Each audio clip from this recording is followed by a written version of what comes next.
Hello, namaskar, namaskara, namaskaram, namaskar. My name is Pooja Dwivedi. Welcome to my class, The Daily Current Affairs. We not only tell you how to tackle the important news, but how to apply the information that you gather through that news in UPSC Civil Services Preliminary Examination. My sole goal over here is to teach you how to gather the information and apply it in the upcoming UPSC preliminary examination. So before I begin, I would like to tell you about a course that we are launching. This is Prelims to Interview course. It will be live classes starting from 19th of June onwards, and it will be from 6 p.m. in the evening. How we are different from other courses? Let me just give you a gist of that. We will give you not only the study materials, the live classes, the doubt sessions, but also one-on-one mentorship. Everybody is different and unique, as in some of you must be office goers, some of you must be in college, some of you must be even homemakers right now. So you will have a customized plan. Even mothers who are preparing for this examination, you can definitely do it if you have a customized plan, study plan. And how to make a strategy according to that. We will tell you with the help of our Gyanvani and mentorship as well. Other than this, I have lots of hopes for you. If you crack Prelims 2024, you will be called to the StudyIQ campus for a mains residential program. So without any distraction, you can prepare there for mains. 3 months, within the span of 3 months, no distractions at all. We will take care of you at our campus. And if you want to avail this course costs just rupees 60,000. But if you use the code TDLive, it will be made available to you at 29,999 only. Please hurry up, please. And go to the StudyIQ website. Then we will see you at StudyIQ campus for MRP. Now, these are the various events that I'm going to cover here step by step. Many events today, and since the past few hours I watched the news. It's an eventful day today. So that is why we are going to cover all this. Consider the following statements with respect to Defence Acquisition Council. It is headed by the Chief of Defence Staff. It was established post the Indo-Pak War of 1971, and it meets once every 3 months to make the necessary decision. How many statements given above is or are correct? So this kind of statement has been, very scary to students, because earlier we had elimination techniques. So we used to eliminate it and we hailed it as a very intellectual trick. UPSC saw everybody on YouTube doing that. So what did it do? It eliminated the elimination trick. So we are also going to do the same. So consider the following statements with respect to Defence Acquisition Council. It is actually headed by the Defence Minister and not the Chief of Defence Staff. So that becomes incorrect. It was actually established post the Kargil War of 1999, and it meets according to the needs. There is no stipulated month or time period in which it can meet. So first is incorrect, second is incorrect, third is also incorrect. As we had to select which ones are correct, none of the statement is correct. Okay. The Defence Acquisition Council recently has approved the procurement of Predator unmanned aerial vehicles from General Atomics from the USA, so that we can flank off Chinese presence, Pakistani presence in our territory. The procurement of the drone was chaired at the meeting of the Defence Acquisition Council, which was chaired by the Defence Minister. We are going to acquire 31 unmanned aerial vehicles. 15 will be given to the Navy, rest will be divided between the Army and the Air Force. Estimated cost is $3 billion. And this will also include maintenance and overhaul of UAVs so that we become modernized. Now, this Defence Acquisition Council came into existence through the recommendations which was made by a group of ministers in 2001. This was named as Reforming the National Security System, because we could see that those countries which talked about supporting each other through difficult times were not supporting us during the Kargil War. So what happens that we had to ensure that we technologically become good and better with each passing year. So that is why post-Kargil War that reckoned on us. It's a separate, dedicated structure for defense procurement, the Defence Acquisition Council. The basic aim in having a Defence Acquisition Council is, of course, to lead to better time cost management. There is a dedicated batch only for this. So when that is a dedicated batch, whenever we have a dedicated batch for something, there is efficiency. So for that, and also build up institutional memory. That means I might have acquired something from some country for some dollars, but I do not remember it. An institution, when when we are trying to become a very modern state when it comes to defense structure, we need institutional memory as well. It also helps obtain better value for money because, of course, I have a separate wing. They will research about certain things more. They will know about certain things more. That is why they will be better at negotiating. Okay. It meets as and when required. It is the highest decision-making body of the Defense Ministry on procurement. Remember that. Okay. Moving ahead. All the other functions are also included here. If you want the PDF of this, I will provide it to you on my StudyIQ UPSC channel. That is Pooja Dwivedi, StudyIQ UPSC Telegram channel. If you have any question, talk to me on Instagram. Consider the following statements. The average global temperature in 2022 was about 1.15 degrees Celsius above the pre-industrial level. 2015 to 2022 are the 8 warmest years on record, and an exceptionally strong El Nino event occurred in 2016, which led to the record global temperatures there. This year also, after 7 years, El Nino has occurred. And it is so damn hot. We can see it. We can feel it. Even I'm sweating right now. You wouldn't believe the room temperature AC that I have right now. It's 16 degrees Celsius. It's not working. And yes, I got it checked. So, consider the following statements. The average global temperature in 2022 was about 1.15 degrees Celsius above pre-industrial level. We hear so much about pre-industrial level. What is pre-industrial level? Is there a time period? Yes, there is. That is 1850 to 1900. This is the pre-industrial level. If any question comes like this in your interview as well, you can answer it. It's between 1850 and 1900. And yes, the first statement is definitely correct. 2015 to 2022 are the 8 warmest years on record consecutively, one after the other. An exceptionally strong El Nino occurred in 2016 that caused record global temperatures. That is also correct. All 3 are actually correct. All 3 statements is going to be the correct answer. So, recently, a research has been published by the European Center for Medium Range Weather Forecast. It is saying for the first few days of June, global mean temperature were more than 1.5 degrees Celsius higher than pre-industrial averages. And this is for the first time that it has happened during summers. Earlier also, global temperatures were exceeded beyond 1.5 degrees Celsius. But it was mainly during winters. And this is a cause of concern. Maybe because it is El Nino for this year, this is happening. Daily global temperatures did exceed the industrial average by more than 1.5 degrees Celsius, but only in the winters. The thing is, it has happened for the first time in this year, not in this year only, but consecutively so many warm years, that for the first time, summer temperatures have gone beyond this. Moving ahead. This threshold was first exceeded in December 2015. I'm talking about winters as well. Then repeatedly in the northern hemisphere winters and springs of 2016 and 20.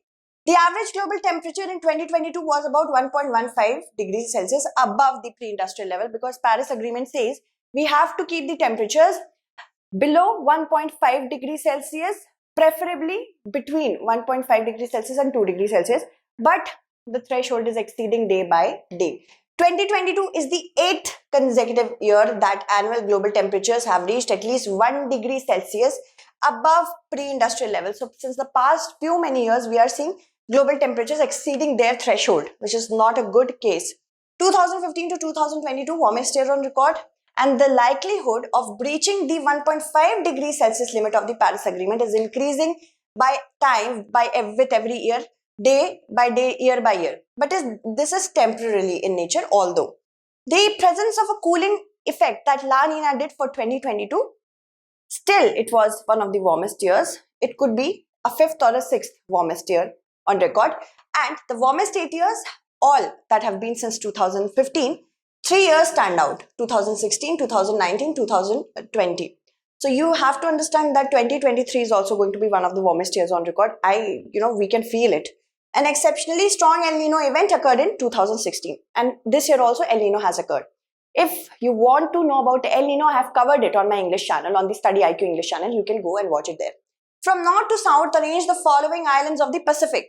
Marshall Island, Vanuatu, Papua New Guinea, New Caledonia. This was so much in the news, right?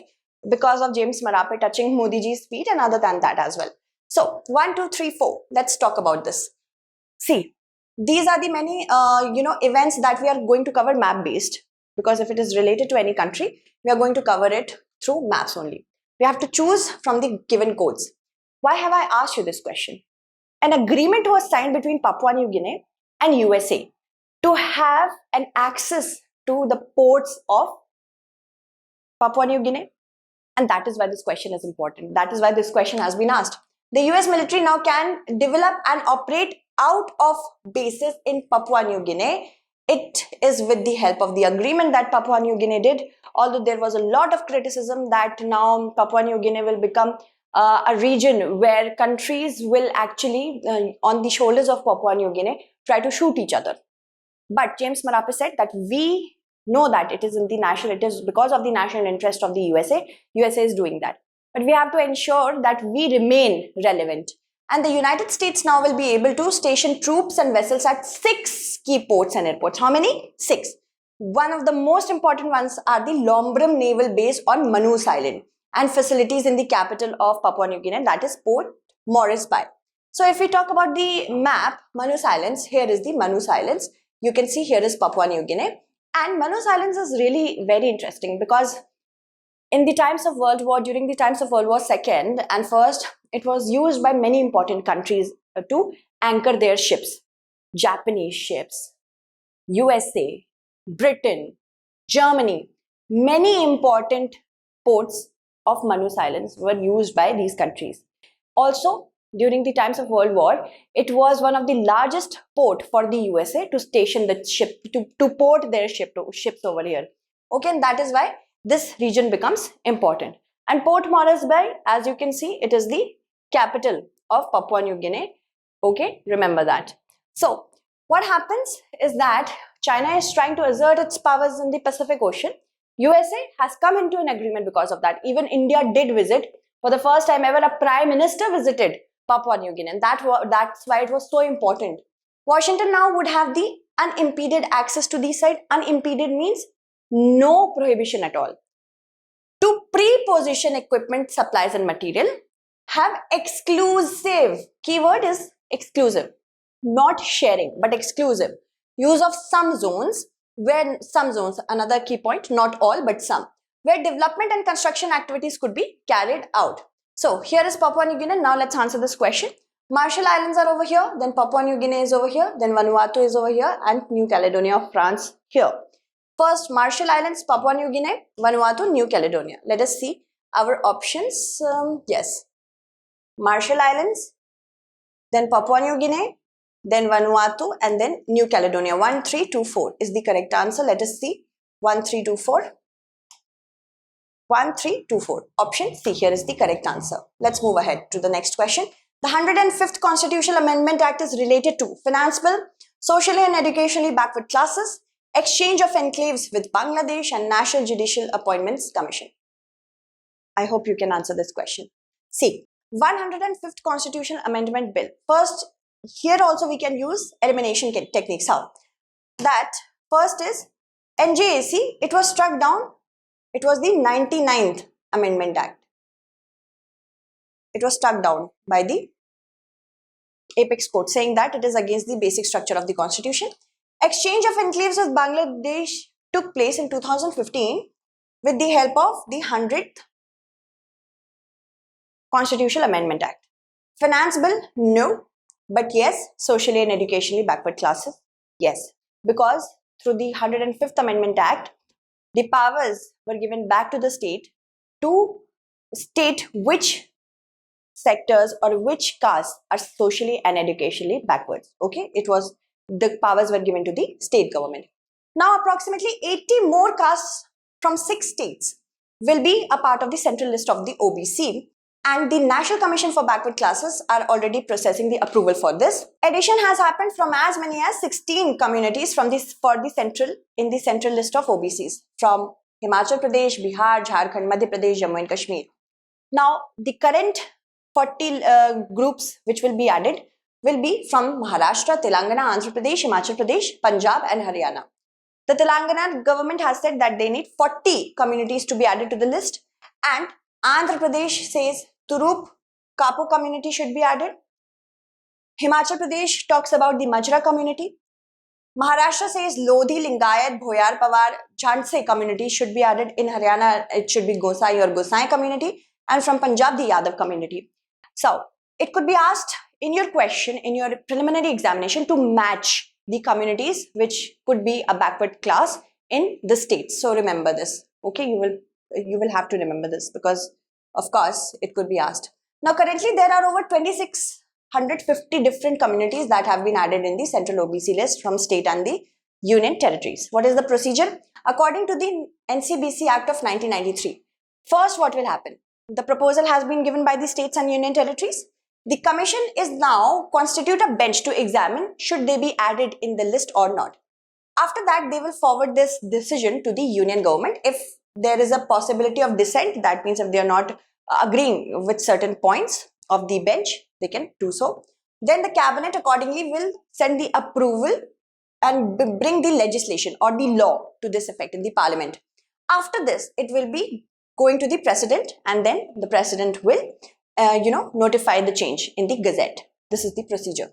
The 105th Constitution Amendment was notified on August 19, and it aimed at restoring to the states the power to identify socially and educationally backward classes. Remember that the power is with the state according to the 105th Amendment Act that was done in 2021. Alright, now with respect to Bay of Bengal Initiative for Multi-Sectoral Technical and Economic Cooperation, consider the following statements. Myanmar and Bhutan joined together in 2007. The BIMSTEC Charter was adopted in the year 2022 and makes it a full-fledged organization. If you are, very well versed with current affairs, then only you can do this. Which of the statements given above are not correct? Yes, if we talk about BIMSTEC, Myanmar joined in 1997.